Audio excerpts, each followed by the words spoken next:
Hello students, welcome back to my channel Shubham lecturer. Student, इस video में हम class 12 Hindi के एक मोस्ट इंपॉर्टेंट जीवन परिचय को पढ़ेंगे। इस वीडियो में हम महादेवी वर्मा जी के जीवन परिचय, साहित्यिक परिचय और उनकी कृतियों को पढ़ेंगे, क्योंकि बहुत सारे स्टूडेंट कमेंट कर रहे थे कि सर 12th हिंदी में हम साहित्यिक परिचय कैसे लिखें, क्योंकि 12th हिंदी में साहित्यिक परिचय और उनकी कृतियां पूछी जाती हैं। तो इस वीडियो को अगर आप लास्ट तक देखते हैं तो आपका 5 नंबर बिल्कुल क्लियर हो जाएगा, क्योंकि मैं आपको जिस तरह बताऊंगा आपको ऐसे ही जीवन परिचय बोर्ड एग्जाम में लिखना है। देखिए, ये हिंदी का सबसे महत्वपूर्ण जीवन परिचय है, यानी कि 12th हिंदी में कवियों में सबसे महत्वपूर्ण जीवन परिचय है महादेवी वर्मा जी का। ठीक है, तो यहां पर आपका 5 नंबर क्लियर हो जाएगा। और अगर आप इस तरह लिखेंगे तो पूरे नंबर मिलेंगे। अगर जिस तरह मैं आपको बताऊंगा, अगर आप इस तरह लिखते हैं तो आपको 5 में से 5 नंबर मिलने से कोई नहीं रोक सकता। ठीक है, अब बहुत सारे स्टूडेंट का एक डाउट रहता है कि सर साहित्यिक परिचय कैसे लिखें। साहित्यिक परिचय में हमें क्या लिखना होता है वो भी मैं आपको बताऊंगा, और ये आपका मोस्ट इंपॉर्टेंट जीवन परिचय। आपको ध्यान से इस वीडियो को लास्ट तक देखना है, क्योंकि पेपर देने से पहले आपको ये जीवन परिचय जरूर याद होना चाहिए। देखिए, सबसे पहले हमें करना क्या है, महादेवी वर्मा जी का जब आप जीवन परिचय लिखें तो एक छोटा सा हेडिंग डालें आप जीवन परिचय। ठीक है, क्योंकि जीवन परिचय में आपको उनका जन्म, उनके पिता का नाम, ये सब आपको उनकी मृत्यु बताना है। ठीक है, उसके बाद में आपको साहित्यिक परिचय लिखना है, तब उनकी कृतियों को लिखना है। ठीक है, तो चाहे आपसे साहित्यिक परिचय ही पूछा गया हो, लेकिन एक छोटा सा हेडिंग आपको डालना है जीवन परिचय सबसे पहले। ठीक है, किसी भी कवि का या किसी भी लेखक का आप लिख रहे हैं तो आपको जीवन परिचय जरूर लिखना है थोड़ा सा। तो देखिए, इसमें मैंने लिखा है महादेवी वर्मा का जन्म फर्रुखाबाद के एक शिक्षित कायस्थ परिवार में सन 1907 ईस्वी में होलिका दहन के दिन हुआ था। यानी कि सबसे पहले आपको यह बताना है कि उनका जन्म कहां हुआ था, ठीक है, और कब हुआ था। तो देखिए, महादेवी वर्मा जी का जन्म कहां हुआ था, फर्रुखाबाद के, ठीक है, एक शिक्षित कायस्थ परिवार में, यानी कि जो उनका परिवार था वो एजुकेटेड था, शिक्षित था। और कब हुआ था, सन 1907 ईस्वी में होलिका दहन के दिन हुआ था। ठीक है, तो ये आपका हो गया इतना कि इनका जन्म कहां हुआ था, ये आपको जीवन परिचय में लिखना है। उसके बाद में देखिए, इनके पिता श्री गोविंद प्रसाद वर्मा भागलपुर के एक कॉलेज में प्रधानाचार्य थे। यानी कि इनके पिताजी जो गोविंद प्रसाद वर्मा जी थे वो भागलपुर के एक कॉलेज में प्रिंसिपल थे। ठीक है, यानी कि प्रधानाचार्य थे। और इनकी माता हेमरानी परम विदुषी धार्मिक महिला थी। ठीक है, यानी कि जो इनकी माता जी थी वो एक विदुषी धार्मिक महिला थी, वो विद्वान थी। ठीक है, उसके बाद में देखिए, एवं नाना ब्रज भाषा के एक अच्छे कवि थे। फिर आपको लिखना है इनकी मृत्यु कब हुई, तो 11 सितंबर 1987 ईस्वी को इस महान लेखिका का स्वर्गवास हो गया। तो यहां पर जीवन परिचय में आपको इनका जन्म, इनके माता पिता का नाम और इनकी मृत्यु को लिखना है। ठीक है, तो यहां पर मैंने आपको बताया कि महादेवी वर्मा का जन्म फर्रुखाबाद के एक शिक्षित कायस्थ परिवार में सन 1907 ईस्वी में होलिका दहन के दिन हुआ था। ठीक है, ये लाइन मोस्ट इंपॉर्टेंट है, इसको आपको जरूर लिखना है। इनके पिता श्री गोविंद प्रसाद वर्मा भागलपुर के एक कॉलेज में प्रधानाचार्य थे, यानी कि वो प्रिंसिपल थे। ठीक है, इनकी माता हेमरानी परम विदुषी महिला थी, एवं नाना जो है इनके थे वो ब्रज भाषा के एक अच्छे कवि थे। और इनकी मृत्यु जो हुई वो 11 सितंबर 1987 ईस्वी को इस महान लेखिका, इस महान कवियत्री का स्वर्गवास हो गया। ठीक है, तो यहां पर आपको जीवन परिचय छोटा सा लिख देना है। उसके बाद में जो मेन पॉइंट आपका आता है, जो आपसे पूछा जाता है, वो है साहित्यिक परिचय। साहित्यिक परिचय में आपको क्या लिखना है कि जो महादेवी वर्मा थी उनकी रुचि कहां थी, उनको कौन कौन से पुरस्कार मिले, यानी कि साहित्य में उनका किस प्रकार का परिचय है। ठीक है, जो हिंदी साहित्य है। तो देखिए, यहां पर क्या लिखना है आपको, जैसे देखिए, महादेवी वर्मा जी साहित्य और संगीत के अलावा चित्रकला में भी रुचि रखती थी। यानी कि महादेवी वर्मा जी जो थी ये साहित्य और संगीत के अलावा, देखिए हिंदी साहित्य में तो इन्होंने बहुत सी रचनाएं दी हिंदी काव्य में, ठीक है, लेकिन इसके अलावा भी ये चित्रकला में रुचि रखती थी। यानी कि इनका इंटरेस्ट जो था वो आर्ट में भी था, चित्रकला में भी था। ठीक है, आगे देखिए, इनको कौन कौन से पुरस्कार मिले किस रचना पर, तो देखिए, इनकी साहित्य साधना के लिए भारत सरकार ने इन्हें पद्म भूषण से सम्मानित किया। यानी कि जो साहित्य सेवाएं इन्होंने की, जो रचनाएं इन्होंने दी, उसके लिए भारत सरकार ने इन्हें पद्म भूषण से भी सम्मानित किया। ठीक है, आगे भी इन्हें कुछ और भी पुरस्कार मिले, उसको देखते हैं। तो देखिए, इन्हें इनके ग्रंथ यामा पर भारतीय ज्ञानपीठ पुरस्कार प्राप्त हुआ। यानी कि इनकी एक और रचना है, बहुत ही इंपॉर्टेंट रचना है वो यामा। ठीक है, इस पर जो है महादेवी वर्मा जी को भारतीय ज्ञानपीठ पुरस्कार भी प्राप्त हुआ। यानी कि भारतीय ज्ञानपीठ पुरस्कार भी इन्हें मिला।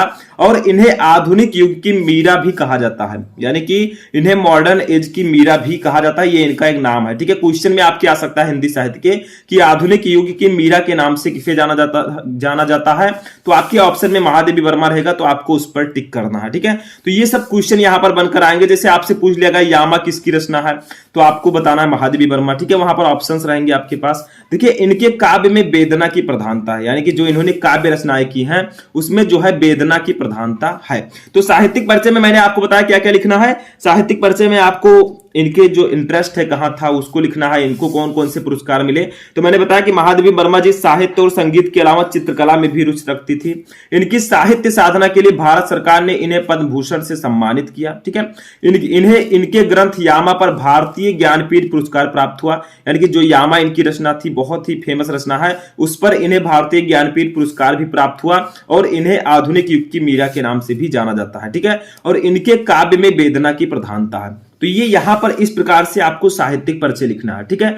तो साहित्यिक परिचय आपने लिख दिया, अब आपको लिखना है कृतियां, ठीक है। इतना आपको लिखना होगा। तो कृतियों में जो इनकी रचनाएं हैं, कृतियां का मतलब रचनाएं, ठीक है। तो कृतियां जो है इनकी महादेवी वर्मा जी की प्रमुख कृतियां इस प्रकार हैं। कौन कौन सी कृति है? जैसे देखिए मेनली इन्होंने काव्य जो है काव्य में इन्होंने काम किया है, ठीक है। काव्य रचनाएं इन्होंने ज्यादातर की हैं। तो काव्य में इनकी कौन कौन सी रचना है उसको हम लिखेंगे, ठीक है। तो काव्य में इनकी जो रचना है वो है निहार, ठीक है, रश्मि, नीरजा, ठीक है, नीरजा, सांध्य गीत,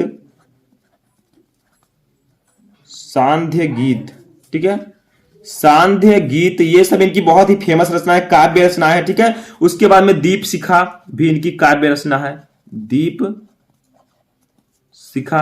और एक रचना है इनकी यामा, जो सबसे फेमस रचना है यामा, ठीक है। तो ये इतनी रचनाएं इन्होंने काव्य में इतनी रचनाएं की हैं, यानी कि महादेवी वर्मा जी की जो काव्य रचनाएं है वो कौन कौन सी है? निहार, रश्मि, नीरजा, सांध्य गीत, दीप शिखा और यामा, ठीक है। अब बात करते हैं हम गद्य रचनाएं की, यानी कि गद्य में भी इन्होंने कुछ रचनाएं की। तो ये जो मैं आप ग्रीन यहां पर पेन और स्केच यूज कर रहा हूं ये आपको नहीं करना है, ठीक है। आपको ब्लैक एंड ब्लू का यूज करना है अपनी कॉपी में, ठीक है। तो देखिए गद्य रचनाएं यहां पर कौन कौन सी है इनकी, तो उसको भी देखते हैं। तो देखिए गद्य रचनाओं में इनके जैसे अतीत के चलचित्र, ठीक है, अतीत के चलचित्र, ठीक है। उसके बाद में है स्मृति की रेखाएं,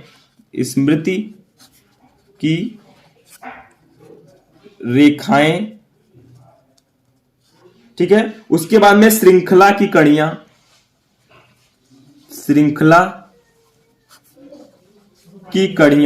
ठीक है, श्रृंखला की कड़ियां। तो ये सब इनकी गद्य रचनाएं हैं, बहुत ही इंपॉर्टेंट है। तो ये सब आपको रचनाएं जरूर से जरूर याद कर लेना है, क्योंकि आपको पता है कि आपके हिंदी साहित्य के बहुविकल्पीय प्रश्न आते हैं। तो उसमें पूछ लिया गया कि निहार किसकी रचना है, यामा किसकी रचना है। तो आप जानते होंगे, अगर आपने महादेवी वर्मा का जीवन परिचय उनकी कृतियां पढ़ी होंगी तो आपको पता होगा, ठीक है।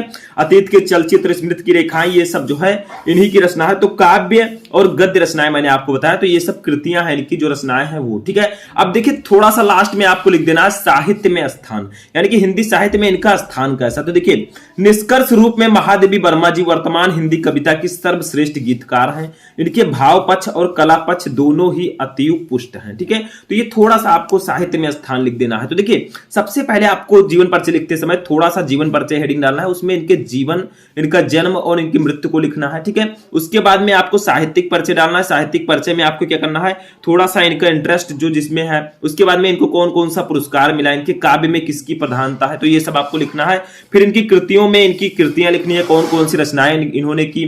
साहित्य में स्थान थोड़ा सा हेडिंग डाल देना है। तो किसी भी कवि या जीवन परिचय, कवि या लेखक का आप जीवन परिचय लिखें तो आपको यही सब हेडिंग डालने हैं, ठीक है। बस उनका जन्म, जन्म स्थान और उनकी मृत्यु, ये सब डेट अलग अलग होंगे, बाकी सब सेम होगा, ठीक है। बाकी जो रचनाएं हैं ये सब अलग अलग होंगी, लेकिन जो हेडिंग मैंने आपको बताया, जीवन परिचय, साहित्यिक परिचय, कृतियां और साहित्य में स्थान, ये सब हेडिंग आपको सभी में डालना है।